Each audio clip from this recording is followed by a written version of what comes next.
Oi, boa noite. Oi, boa noite. Pronto, agora estamos Agora. todos. Boa noite a todos que estão conosco. Tivemos aqui um pequeno probleminha, né? Somos debutantes, né, Christian? Verdade. Embora sejamos da época das lives da pandemia, ainda estamos engatinhando. Na pandemia eu não fiquei fazendo live, não. Na verdade, esse negócio de live eu comecei a me aventurar agora. Eu até cheguei a fazer uma ou outra sendo convidada de alguém, né? Mas eu me aventurar por própria fui agora mais recentemente. 2023 está sendo assim, uma aventura. Mas está sendo bastante legal porque essa interação com o público é uma coisa muito interessante, né? E vai te aguçando, dando mais curiosidade, você vai... e também, assim, recebendo, né, as informações dos leigos, porque falar só com o nutricionista é uma coisa, né? Quando você interage com outras pessoas que têm outras mentalidades, que têm outras preocupações, a coisa fica mais rica, né? Fica mais dinâmica, mais rica. Então, a gente vai começar aqui. Eu agradeço demais a presença de todos que estão conosco. Agradeço também a presença do Christian Aires. Você é paraense? Sim, sou paraense. Paraense da Gema. Belém, professor lá de Belém. Muito obrigada. Antes de mais nada, Christian, eu queria também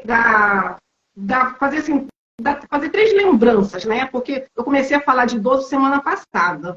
E semana passada eu disse, né, que envelhecimento não é doença, uma coisa importante, né? Não é doença, é importante a gente frisar isso.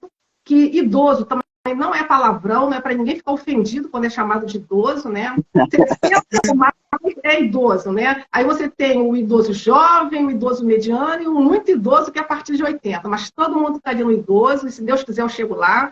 E também uma outra coisa que eu disse semana passada, e é só para a gente reforçar aqui, para começar o nosso bate-papo, é que não existe uma dieta padrão para idoso, né? Tudo vai depender da sua realidade. Da sua realidade de saúde, realidade financeira, realidade cultural, realidade regional, né? E você vai falar um pouquinho dessas diferenças regionais. Tá? Então, é importante. Uma outra coisa também que eu sempre ressalto, o Christian, é que aqui não é lugar de palestra, não é aula, é lugar de bate-papo, de conversar. Então, eu peço para as pessoas ficarem bastante à vontade. Boa noite, Aline, boa noite, Margareth. Ficarem bastante à vontade de conversar, de trocar informação com a gente. Então, Christian, já vou fazer uma pergunta aí para você, né? Como é que esse negócio de ser idoso paraense, né? O que o idoso paraense come? Essa mesma preocupação louca de ter que comer alface com frango grelhado? Conta aí para mim. Bom, primeiramente, boa noite a todos aqueles que nos ouvem e veem. É uma honra estar aqui participando dessa live. Eu brinco que a Mônica é um presente que a Rosilene me deu. Tive o prazer de trabalhar com a Rosilene no INCA, enquanto residente da área de oncologia, e a Rosilene me apresentou a Mônica, e a partir de então, graças a Deus, tivemos uma excelente amizade. Estamos aqui hoje. Muito legal. Muito obrigada pela sua presença, pelo seu carinho, pela sua amizade. E a Rosilene também é uma amiga de faculdade, nós estudamos juntas. Olha, estudamos juntas, trabalhamos juntas no INCA. Ela também é um grande presente. Graças a Deus. Então, Mônica e ouvintes, aqui nós temos uma realidade, assim, eu diria, bastante heterogênea. Falando de Pará, né, nós somos um estado composto por 144 municípios, então é muito heterogêneo. Você tem municípios muito marcados por aquela alimentação mais carregada do indígena, mais rica em carboidratos. Por outro lado, você tem outras regiões onde a alimentação traz um pouco do sulista, do morador do Sudeste, né, de Minas Gerais, enfim. Mas, de forma geral, assim, falando um pouquinho da minha experiência, eu atuo tanto em serviço público quanto em serviço privado.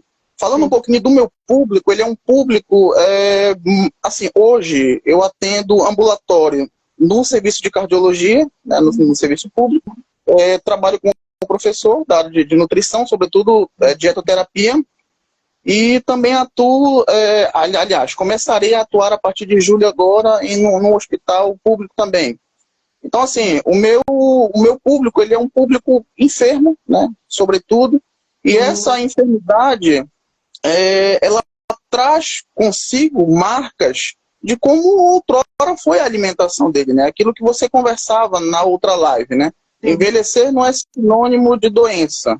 Por outro lado, ele carrega consigo aquelas marcas da alimentação que teve enquanto adulto jovem, e isso acarreta naturalmente todas as consequências que estão relacionadas a isso. Obesidade, acúmulo de tecido adiposo, né?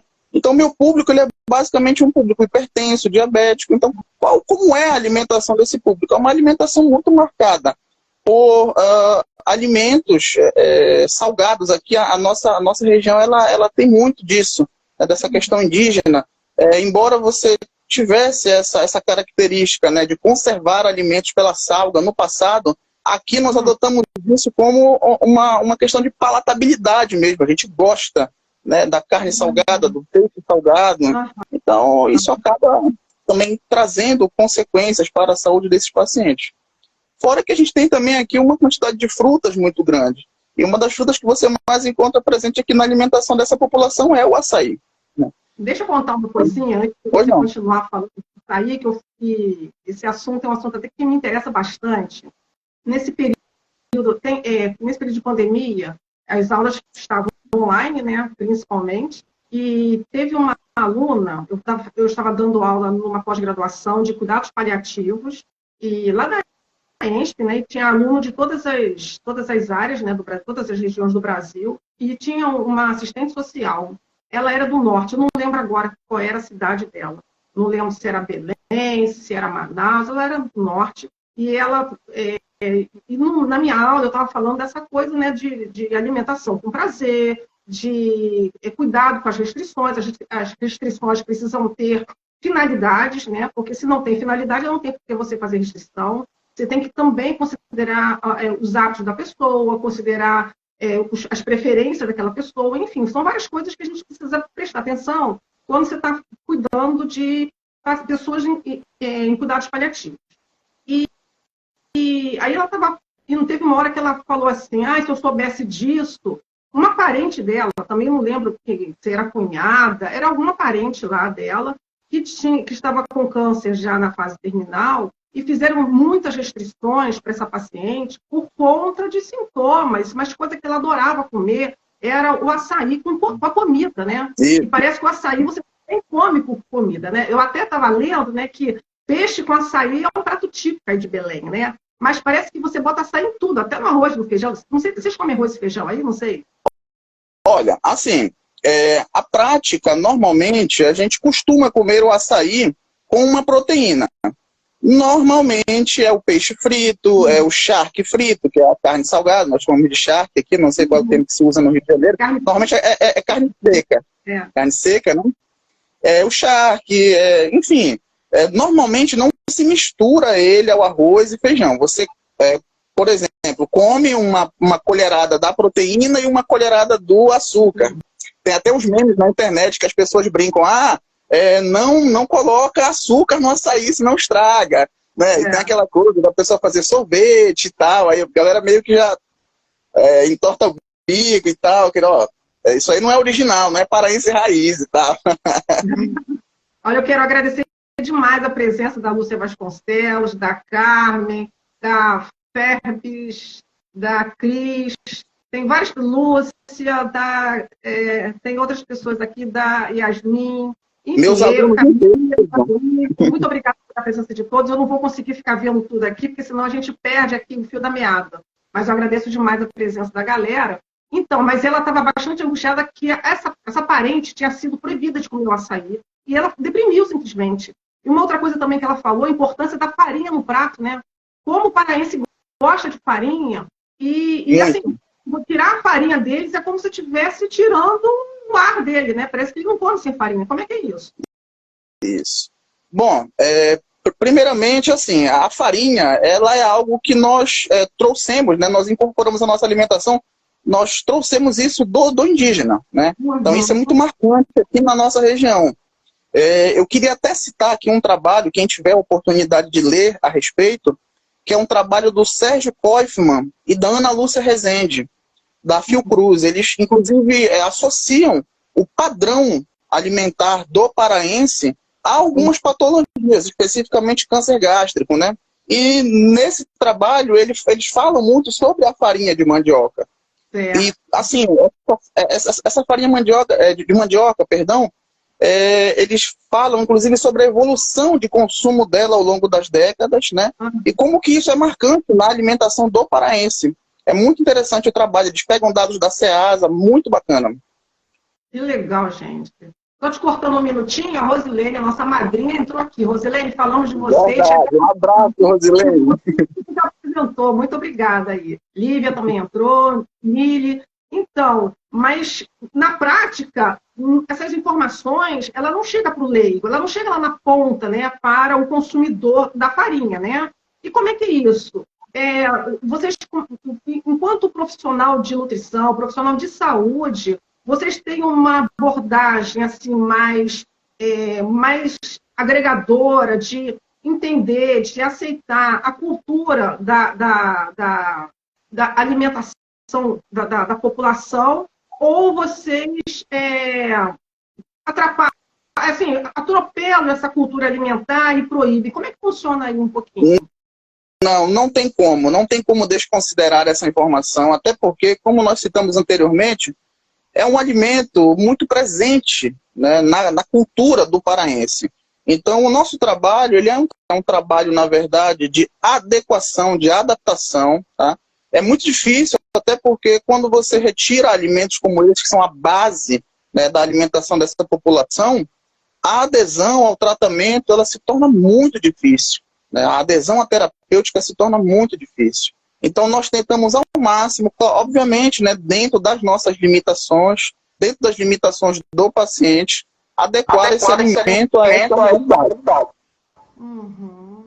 Que bom que tem essa compreensão, né? Porque, inclusive, isso é uma das recomendações do Guia Alimentar da População Brasileira, né? Você considerar essa subjetividade, as preferências, a regionalidade, né? Porque senão a gente sai atropelando, né? Em prol da saúde, a gente acaba com a cultura, acaba com as preferências das pessoas, né? Acaba com a tradição, inclusive, né? Exato. Cristian, como é que essa coisa dessas... Eu estive em Manaus, em 2015, eu comi algumas frutinhas aí da região amazônica, né? E algumas delas não têm um paladar tão docinho. Como é que é isso? Como é que são essas frutas exóticas, né? Você tem hábito de comer essas frutinhas? Como é que é a tua alimentação, Cristian? Como é que é a alimentação da tua casa, do teu filho? Assim, falando um pouquinho de comida mesmo, hábito alimentar raiz, dentro de casa. Como é que é isso? Obrigada, Sanches, pela presença. Está dando uma certa microfonia para mim. Tá duplicando o áudio. Desculpa, então eu vou repetir. Você entendeu o que eu perguntei? Não, eu entendi. Meu áudio está duplicando. Ele está retornando para mim. Ah, tá. Não sei como é que faz isso. Tem algum outro aparelho que está duplicando o áudio? Não, para mim só estou com esse aqui. Não, tudo bem. Então vamos lá. Boa noite, Márcia. Olha, aí ele é um... está dando microfonia no computador. Aqui. Boa noite, Cláudia. Estamos conversando sobre alimentação do paraense e a gente vai dar assim, um enfoque maior para a alimentação do idoso, né? Estamos aqui com o professor Cristian Aires, lá de Belém do Pará. E ele é paraense, né? Raiz. Paraense raiz. Exato. Então, falando um pouquinho sobre a nossa alimentação em casa, nós temos o hábito de, como a gente fala aqui, botar moda, né? Sempre que possível, estamos cozinhando, misturando sabor. E as frutas, elas sempre são muito presentes nessa preparação.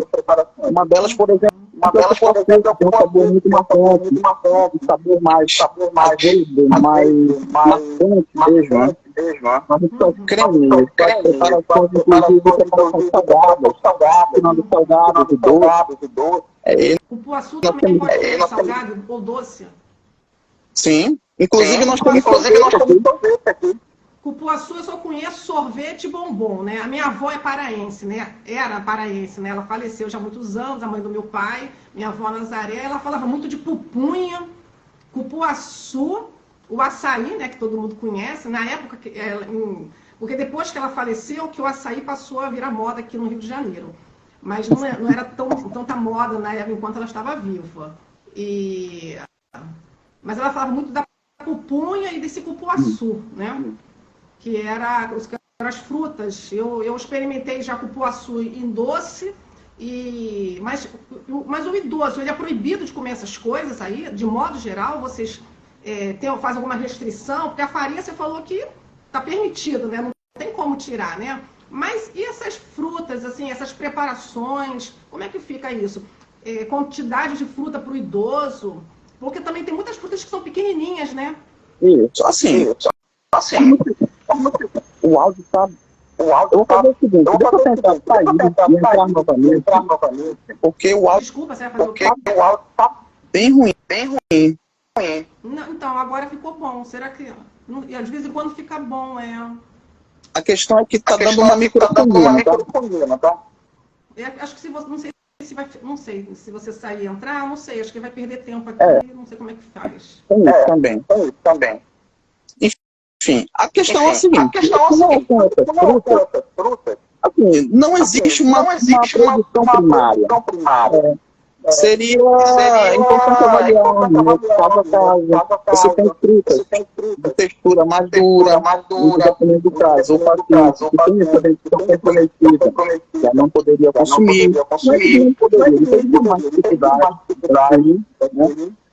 Por exemplo, de uns tempos para cá, eu tenho recebido bastante paciente nefropata. Então, pacientes, por exemplo, que eventualmente tenham alterações laboratoriais que não permitem o consumo de fruta, por exemplo, mais ricas em potássio. Então, teríamos que trabalhar quantidade.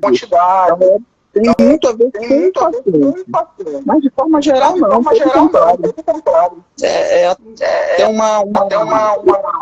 Eu considero que, pelo Belém, nós até temos uma oferta muito grande. Certo. A Kátia que entrou agora, ela é do Amapá, do Macapá. Ela também vai falar conosco, né, em breve, né, sobre alimentação lá da região.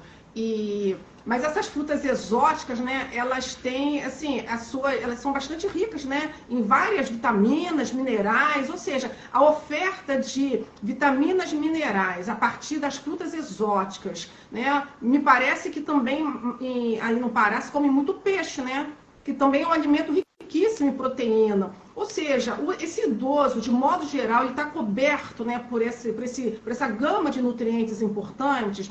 Ou você percebe que, embora tenha muito peixe, muitas frutas exóticas, a alimentação dele fica mais restritiva em alimentos industrializados, até mesmo pela facilidade de preparação, ou até pela influência mesmo da mídia. Como é que funciona aí? Porque Belém não deixa de ser uma cidade grande, é a capital aí, né? E vocês ainda estão, quer dizer, as pessoas de Belém, elas estão muito influenciadas, né?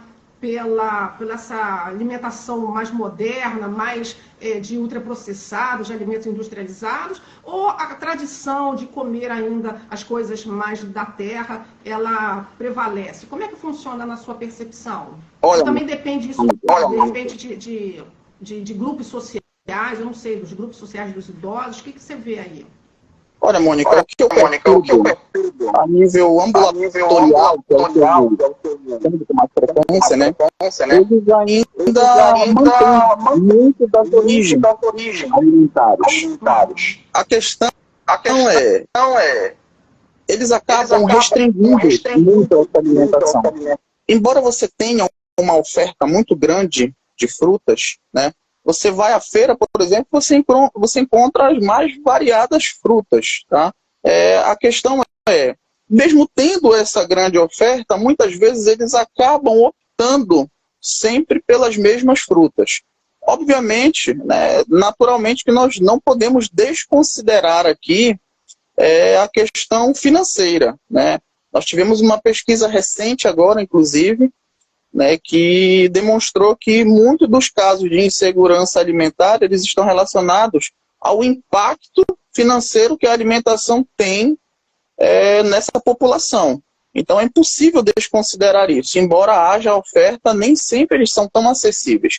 Eu vou lhe dar um exemplo clássico aqui, que é o exemplo do açaí. Nós temos uma oferta extremamente abundante de açaí aqui, sobretudo oriundo do arquipélago do Marajó, mas nós temos açaí sendo comercializado em Belém de valores altos, 25, 28, 27 reais. Você acaba encontrando um preço um pouco mais acessível nas periferias, mas no centro da cidade é bem caro. Então isso restringe muito o acesso, né, dessa população a todo e qualquer tipo de fruta. Então, isso acontece inclusive com peixe, né? Eu estava lendo que o preço do pirarucu, por exemplo, também é caríssimo, né? E os outros peixes que são bastante tradicionais, como aquele filhote, não é isso? Filhote também, que é um peixe bastante tradicional aí.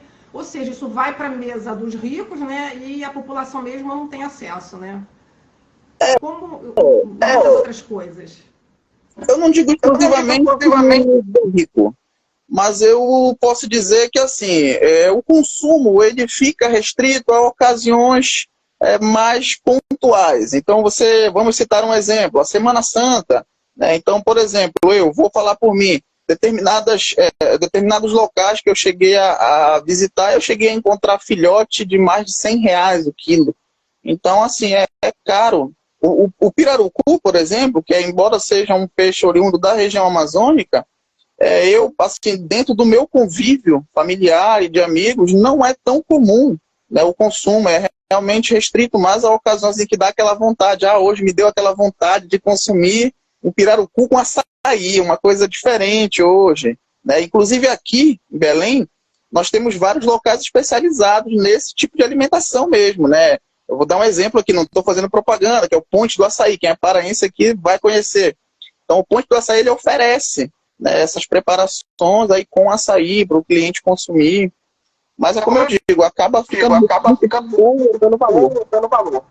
Mas, voltando para o idoso, como é que ele frequenta esse Ponte do Açaí? Ele também está ali junto? Com certeza.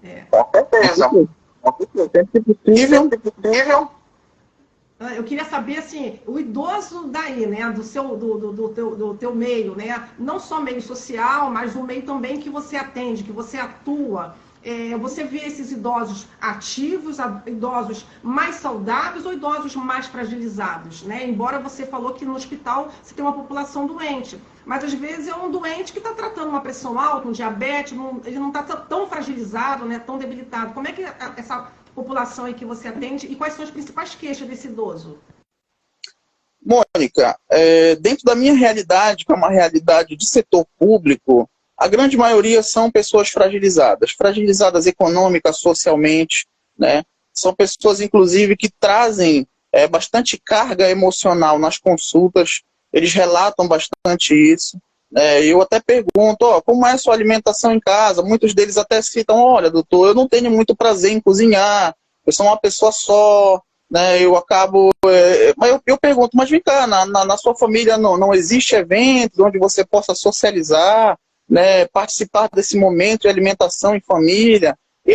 Muitos deles citam, eles até fazem as festas, mas eu normalmente sou excluído, estou isolado no meu quarto ou na minha kitnet ao lado, né? Alguns já perderam filhos, enfim, eu percebo que em sua maioria, sim, eles são bastante fragilizados, né?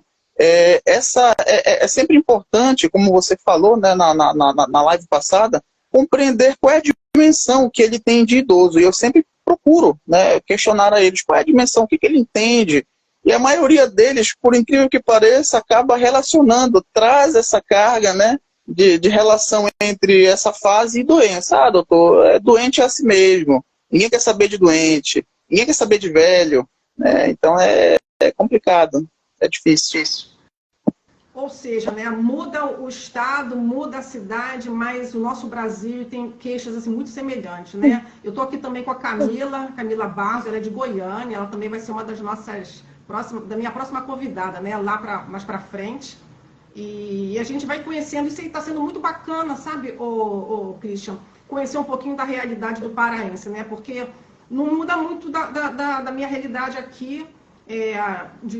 Porque eu fiquei nos últimos anos eu estava na instituição privada, mas fiquei um bom tempo na instituição pública, Mas mesmo na instituição privada, você vê aquele que banca um plano de saúde caríssimo, e você também tem aquele que só está ali porque está na empresa, né? E a empresa que está bancando aquele plano de saúde, mas a condição social dele é muito precária, né? E uma vez uma paciente perguntou para mim, poxa, mas eu preciso, se eu não tiver dinheiro para comprar, para comer 3 frutas por dia, eu falei, não tem problema, a senhora come aquilo que a senhora conseguir, porque tem isso, né? São tantos detalhes, ainda mais um paciente oncológico que precisa ter uma oferta de nutrientes, né, caloria, proteína, tudo assim bem controladinho para que ele não tenha perda nutricional, para que não atrapalhe o tratamento, para que não desnutra, mas a própria idade, a condição social, a condição física, né, e até mesmo a pessoa não ter rede de apoio, porque às vezes não tem a família do lado, mas tem vizinho, tem, né, as pessoas ali no entorno, mas se as pessoas do entorno também, às vezes, são debilitadas, são frágeis e idosas, aí fica muito complicado, né? Muito complicado. Sem dúvida.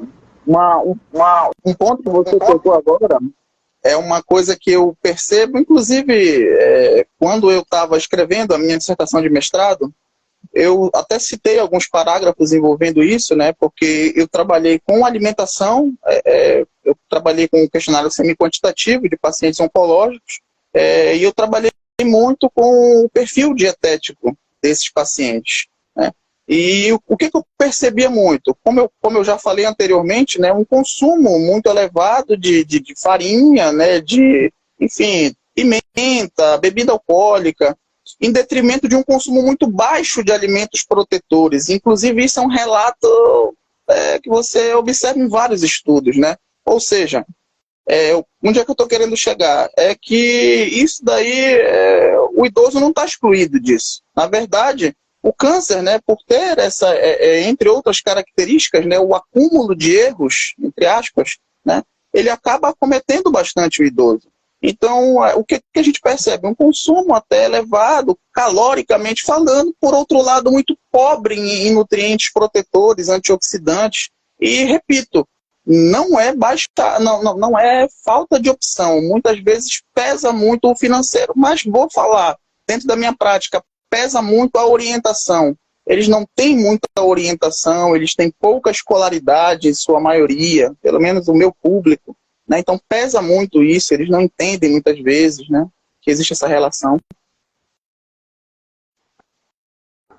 A Camila me sugeriu de desligar o meu microfone enquanto você está falando, e eu estou fazendo isso, né? Só que às vezes dá zebra aqui. Eu queria que alguém, o nosso público, né, o pessoal que está aí com a gente, né, que desse uma opinião, que pudesse contribuir, colaborar aqui com o nosso bate-papo, né? Porque como eu falei logo no início, né, quem chegou depois, isso aqui não é palestra, não é aula, é um bate-papo, e é muito interessante quando as pessoas que estão participando, né, também se envolvem aqui nessa conversa, traz algum tipo de colaboração, de contribuição, é muito legal. Vocês têm alguma